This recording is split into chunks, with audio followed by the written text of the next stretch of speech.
Welcome to the Growth Shift. I'm David Zilstra.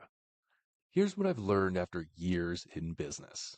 Every leader who's built something meaningful has a story, but the moment they had to shift, when failure forced innovation, when change became opportunity, when they chose growth over comfort. On this show, we dive into those pivotal moments, the setbacks that became breakthroughs, the strategic shifts that accelerated growth, and the frameworks that turn obstacles into opportunities. Because here's the truth. In a world where change is the only constant, the leaders who thrive aren't the ones who avoid failure.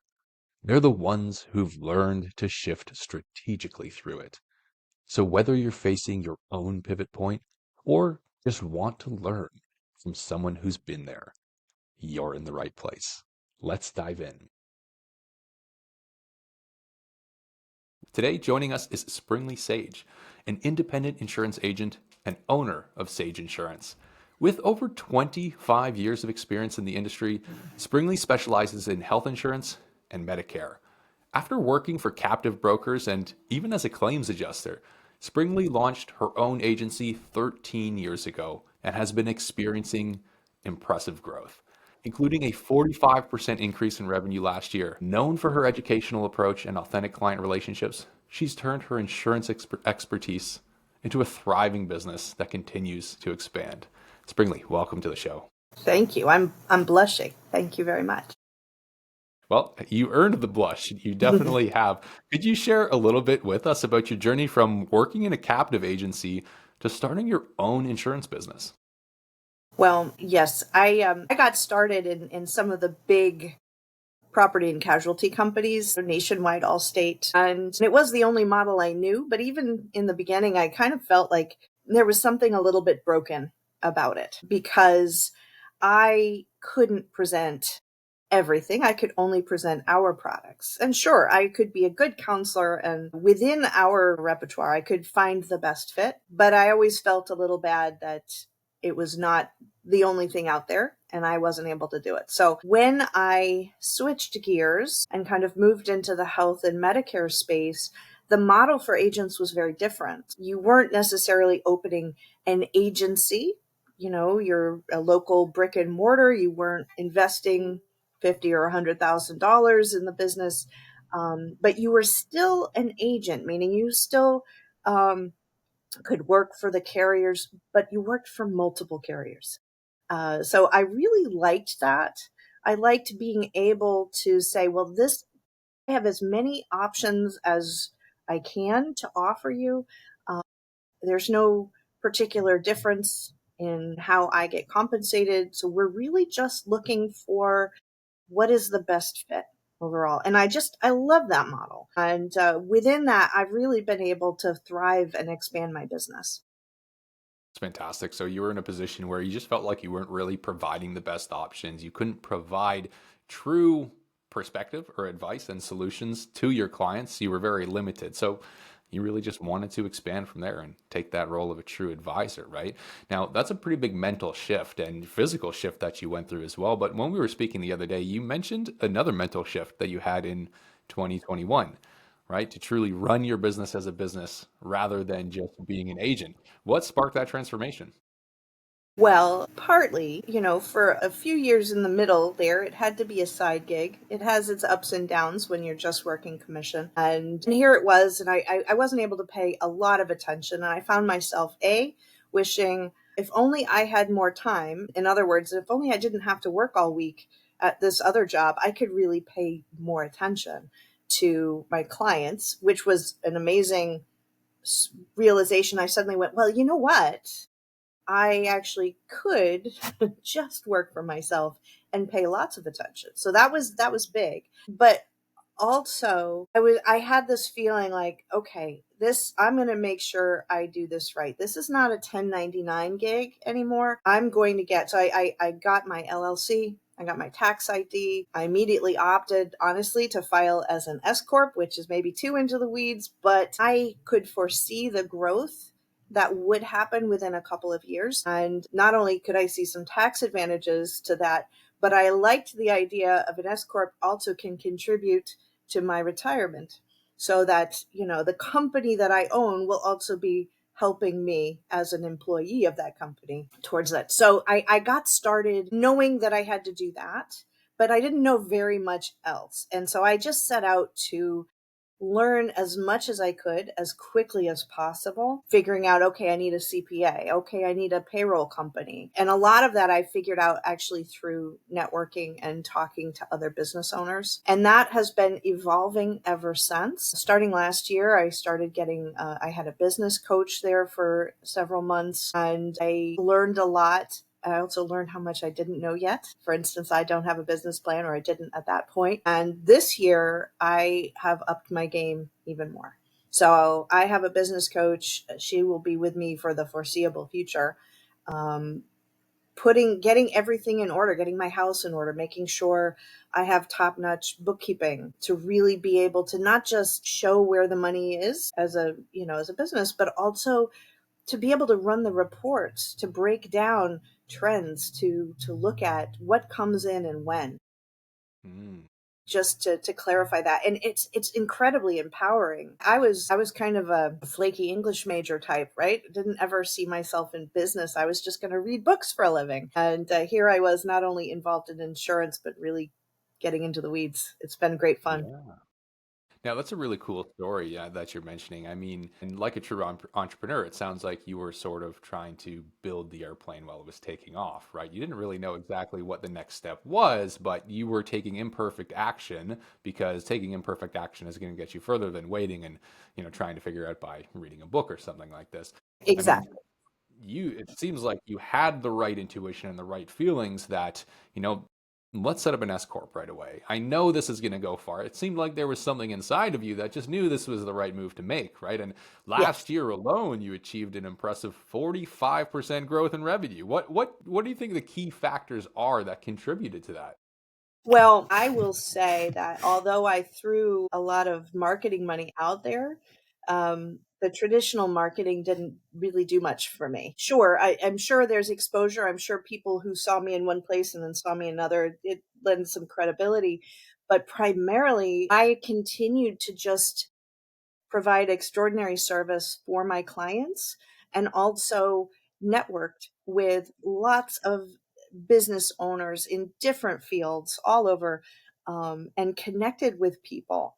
And as we got to know each other and they got to understand what I did, it would pop into their head that, hey, I know somebody who actually needs that kind of service. Between my happy clients who do refer a lot of business. Some are like super referral bases, I mean, I have families where I have sisters and in-laws and, best friends from childhood. They just keep going like that. And it seemed like it kind of reached a critical mass where it wasn't just one referral a week, it was two or three. And as I went through last year and I was just wonderfully busy, but not paying a lot of attention to how much busier I had become, as I ran the numbers in this year for taxes, and I suddenly went, wow, okay, this is significant. This is far more than I expected. And I started analyzing that, and it really has come down to a very consistent approach with my clients, commitment to be here to be of service. Very often, people in the insurance industry can get a mentality sometimes of, hit and run, write the business, move on to the next. And if you're a person buying insurance, and let's face it, most people don't know a lot about it. And they just know that if they do it wrong, it can have big consequences. So there's a lot of anxiety around that.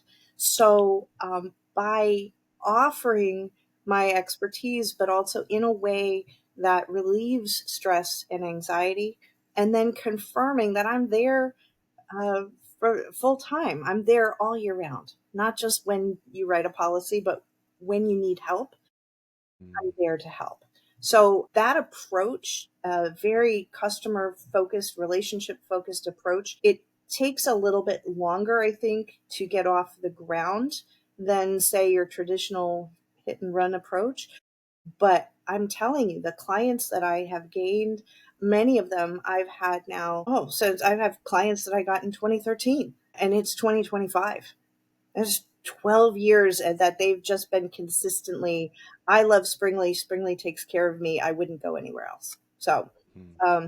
it takes a while to build, but boy, is it rewarding when it does.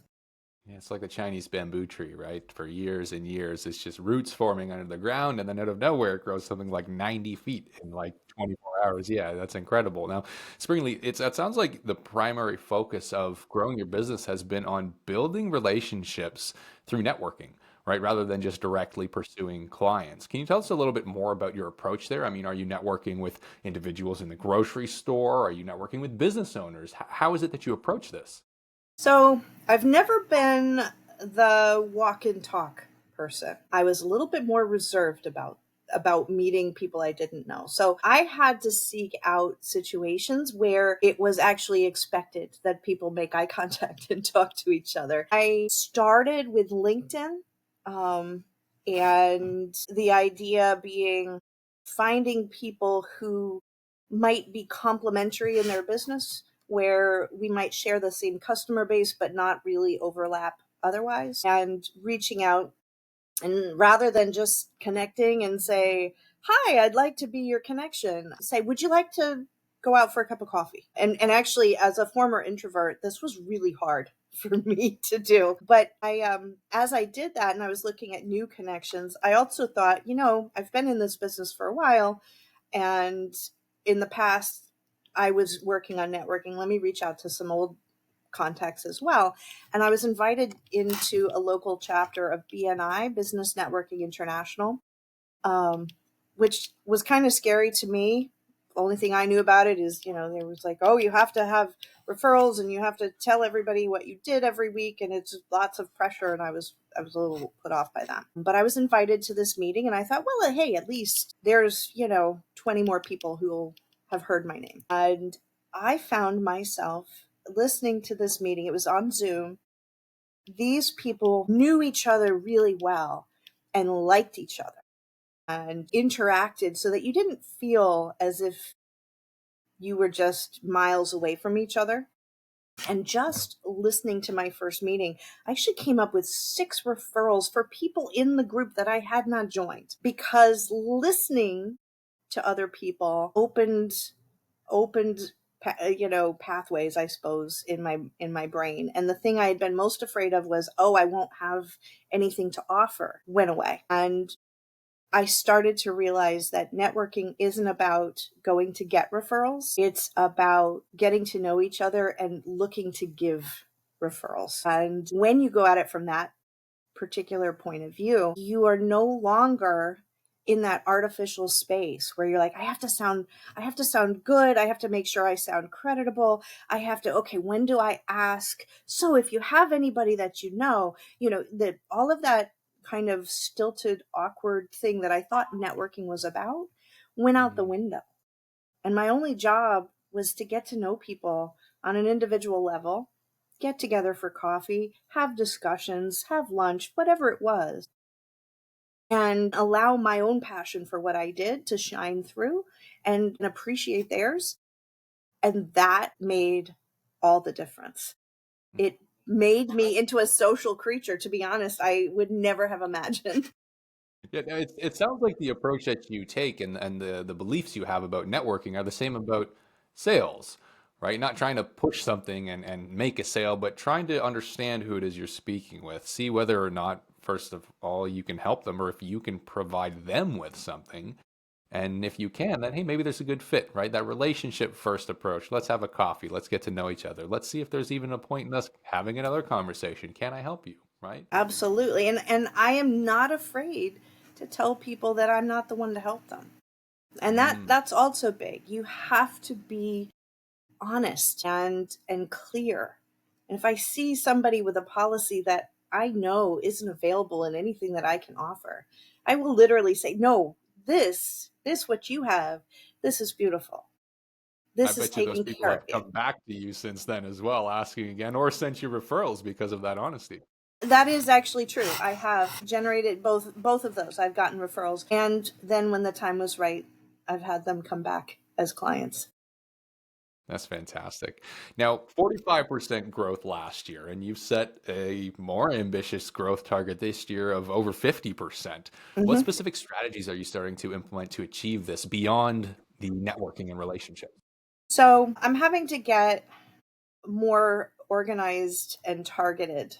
And I haven't fully, it hasn't fully taken shape. It is part of why, like I said, I've hired a business coach. I am doing more analysis behind the scenes. When you are just focusing on people, you are also running from one thing to the next, right? You're always responding to somebody who needs you. And one of the things that happened at the end of last year is I hired an assistant and suddenly found that if I took a more organized approach to how I spent my time, I was able to help so many more people. So that has been something that you obviously you can't hire somebody when you're first starting out. It generally you're not starting out with a budget, right? And yet I just so that was huge, and freeing up my time to spend more time in the weeds sometimes, but also freeing up my time to do what I do the best, not trying to be the expert at everything, not being my own IT person, not being my own bookkeeper.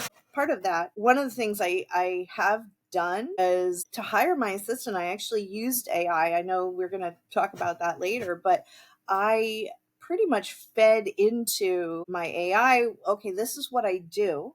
This is how I earn a living. These are the obligations I have. Help me figure out which things I could delegate so that I can spend more time doing what I do best. So that helped me come up with a real job description. AI actually helped me figure out ways that I could use an assistant that hadn't even occurred to me. And it really did propel things. I know that in my busy season last year, I think I had a, I almost, just the busy season was at least an increase of 50% in terms of how many people I was able to see. I still had the same 7 weeks of Medicare, 8 weeks of Medicare, I had the same amount of time, but it was so much more efficient and focused. So that's what I'm working on this year as well, to get it into a more smooth, just a well-oiled machine, and taking on more business because I know that I have the assistance I need.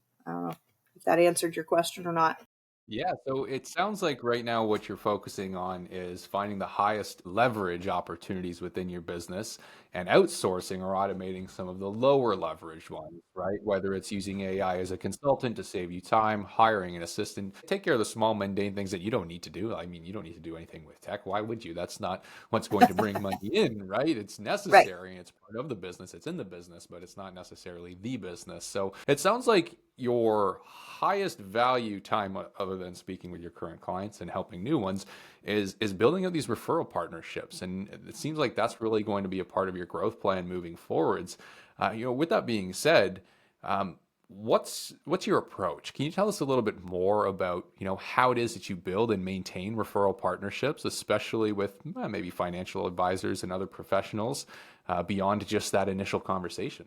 Sure. Well, part of I think what has ended up being successful for me is making a transition in how I perceived my value. When yes, you are networking and you want to be able to give referrals, and that's a very important mindset. But sometimes you might not be the major source of referrals. I tend to, as a health and Medicare agent, I tend to be towards the end of the referral chain, right? People don't automatically, they don't move to town and seek me out. And then I send them to the financial guy and the mortgage guy and the, all of that. And sometimes that held me back. I was concerned about that because I wanted it to be a reciprocal relationship.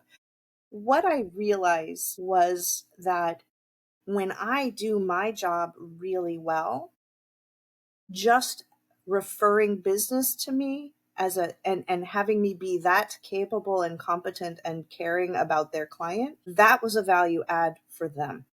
Hmm. That actually was just as valuable as me scraping together a customer referral here or there. And in fact, what they were doing was showing their clients they were truly taking care of them. And on the things that maybe the financial advisor can't do for them directly, they have people they know and trust who are going to do that for them as well. And that was a huge shift in mindset. I think a lot of entrepreneurs, especially those of us who we stumble into entrepreneurship. We get good at something and we decide we're going to try to make a living doing this thing that we're good at, right? And yet there's a lot of feeling of, imposter syndrome, right? Mm. I don't really belong here with these other business owners. I don't have the same qualifications. I don't have that experience. I just know what I know. When I started to realize that being a resource for, say, financial advisors or therapists, actually, I have a lot of referrals come over from people, therapists, many other places, that they are adding credibility to their own practice. And I am valuable. It's astonishing. I I mean, think this is an incredibly valuable lesson for the audience. absolutely. And you are more than the power of your referrals. Mm. If you really love what you do and you do it well, you don't take a referral and let it slide. You don't ignore it. You do your job and you focus on the person right in front of you instead of thinking about the 5 other people you have to call later. You are going to be the kind of person that professionals love to refer to because you're Mm. going to help Yeah. them look good. Absolutely. And that's the most important part of this lesson, right? For maybe some average industry professionals listening and thinking the same thing. Oh, I feel like I'm the bottom of the chain or I'm the end of the chain as well. Insurance is the last thing people need. It's what they need to finalize their house sale or whatever it is. But if we look at what is up the chain, but not really, right? These other Mm-hmm. professionals, whether they're financial advisors, investment advisors, bankers, whatever it is, if they care for their clients enough, they recognize that insurance is a financial decision, right? Especially health insurance, Medicare. It's going to impact everything Yeah. else, especially if there's a claim or if there's something that requires a need for insurance. It's a massive part of people's financial decisions, but generally overlooked, right? So if you, as an insurance professional, can provide to these referral partners the service that they want to extend to their clients, right? You're fulfilling a need for them, right? Which is taking care of their clients. So this is a very, very valuable lesson, Springly. So thank you for sharing that You're with the welcome. audience. Now, it sounds like you have a really great approach to building relationships, providing value, a great mindset around it, and a great plan to continue growing. Now, I'd love to learn a little bit more about how it is you're starting to use AI a little bit more and how it's going to play a role or it's going to be important in your decision or your strategy for growth. Well, so one of the things I've been playing with, and I have to admit, I'm in the earlier stages of this part, okay? But when you're in the mindset of you're doing everything yourself and you have a creative block, whether it's writer's block or whatever, you're kind of caught in this circular, I want to do this, I don't know what to do that, I should figure this out first. And you just keep going around and around and you don't make any progress. One of the things that I really enjoy about AI is I can start putting all of those kind of random things into, whichever, for me, I've been using Chat GPT, but just to put it in there and say, and then this is what my ultimate goal is. These are all my thoughts about it. This is what my ultimate goal is. And honestly, to have, even though they're not a person, to have them kind of compile that information and spit it back out to me in a way that makes sense, cuts through, the block in my own head. I know that doesn't sound very specific, but let's say I want to reach more massage therapists. Doesn't matter what kind. I want to reach out for more massage therapists. And I'm afraid that if I am trying to do that, what if everybody wants me to use them to be my massage therapist? And okay, and if I have to do this, where do I meet them? How do I develop relationships if I'm not spending tons of money on their particular practice? Whatever it is, I can literally put all that in. And as AI grows and adds to its knowledge base and is able to reference across the internet where it's getting its information, it's able to access a lot of other people who are going through the same thing and distill that into actionable steps. I also used it as I put together my mission statement for my business, right? Many years ago, mission statements, everything was about the mission statement. And here I am. I'm very touchy feely. I have, there's hearts and flowers. And I sometimes feel a little silly talking about it. And yet I could put all that in there and ask for a little bit of a tweak. And the AI just said, yeah, this is how one way to say it. And then I could take that and make it my own. So looking for ways to meet people, I can use it to come up with strategies. I can actually use it to come up with advertising ideas because I don't know what I don't know. And I'm not an advertising specialist, but there's thousands upon thousands of people out there who are doing it and having some success and talking about it. So I have access to that knowledge. And rather than just going to, say, Google and having everything ranked by SEO, there is put into a digestible format with multiple sources so I can kind of check that. Let's see, what else have I been doing? I'm building a team of agents underneath me who want to specialize in health and Medicare. It helped me put together job descriptions, right? And not just a job description, but a description that would appeal to the kind of person who wants to work the way I want to work, be the person I want to work with and train and mentor. So those have all been things that I've been playing with AI. And I was highly suspicious at the beginning, right? I was like, oh, well, make sure you be nice to the AI overlords, say please and thank you. Because eventually you want them to remember you were nice. But no, and that's very tongue in cheek, but I didn't really see an application at first. And then in the last probably year, it's been coming up more and more, and it has played a bigger part. That's incredible. I mean, you're experiencing incredible growth within your business. You obviously know what you're doing. You're working with a business coach, you're improving your systems, but you still have enough humility to look at yourself and say, "Hey, there is a even better advisor here who can fill the gaps of knowledge, fill my gaps of knowledge that I can really leverage to get a better result." Right? So you're putting your ego aside and you're saying, "Ah, although I got 45% growth, and I'm growing quickly and I'm doing well, there's always better. There's always more. So I'm going to focus on my strengths and look elsewhere for the support that I need." I think that's an incredible Yeah. approach that you're taking.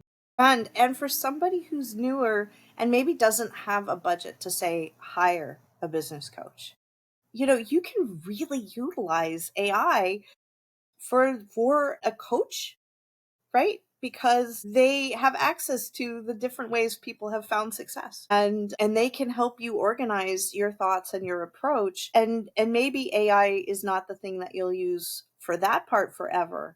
But if it helps you grow your business and later on down the line, maybe you want to work with a person, well, then you can afford to do it, right? It really does seem to be a much more affordable way to get the knowledge that a lot of us who are brand new to being an entrepreneur, we lack. So yeah, it's a huge resource.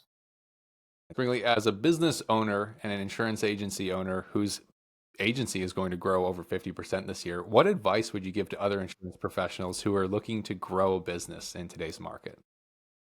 Well, I think that this focus that I have on relationship marketing, which is really what I would call it, through that building referrals and so on, is really becoming more and more mainstream. I think it's actually 27 years worth of insurance history. There were many times early on that I was just told, well, maybe you're not cut out for this business, because I could not internalize the particular approach to sales that was really classic. And yet people are tired of that. People are tired of feeling like they're a number. People are tired of being, manipulated in terms of their emotions. Having somebody who's a real fast talker and just lays out, and you have to do this and this and this, and the world's going to end if you don't. More and more people are stepping away from that. They're turned off by it. And if you want to succeed now, you really have to show that you're interested in somebody, as a person, as another human being. And not everybody's going to believe me when I say that, because you can still make a lot of money kind of churning through a whole bunch of leads and doing that. But I really would encourage anybody who's focusing on business and creating a business and a base of customers, you can't go wrong focusing on developing those relationships. And then you're not asking for referrals as a favor. You are really saying, hey, if you know somebody who could use the same kind of help I just gave you, I would love to talk to them. And they say, oh, yeah, this is amazing. This is great. I feel so much better. I know exactly who I'm going to tell so-and-so because you're connected. That's fantastic, Springly. Thank you so much for sharing your story, your perspective, and your advice with the audience today. We could even say it's sage advice. Look at that. I'm on brand. Fantastic. I apologize for my puns, but I love them. Springly, for any listeners who might like to connect with you, what's the best way to reach out? Well, so I do have a website, sageinsurance.net, N-E-T, don't go to .com. I'm out there on Facebook. I do have a Google business listing. I'm on LinkedIn, and all of those are great ways to just drop me a line. But the best thing, if people want to call the office, 860-375-6016. And I work primarily in Connecticut, but I do go beyond the borders, and I'm always happy to talk. You don't have to be a prospective client to interest me. Thank you so much for joining us today on Echelon AI Podcast. The listeners, thank you for tuning into the podcast. As always, I hope this episode has brought you valuable insight, knowledge, and inspiration. If it did, please would you show your support by dropping us a like on this video and subscribing to the channel. Until next time, we're signing off. And that's a wrap on another episode of The Growth Shift. If this conversation sparked something for you, whether it's a new perspective on failure, a strategy you want to try, or just the reminder that every setback can become a setup for something bigger, hit that subscribe button and share this with someone who needs to hear it. Remember, the leaders who thrive aren't the ones who avoid change. They're the ones who shift strategically through it. If you're ready to build the systems that help you grow without the chaos, head over to valentix.io. We help businesses like yours scale smarter, not harder.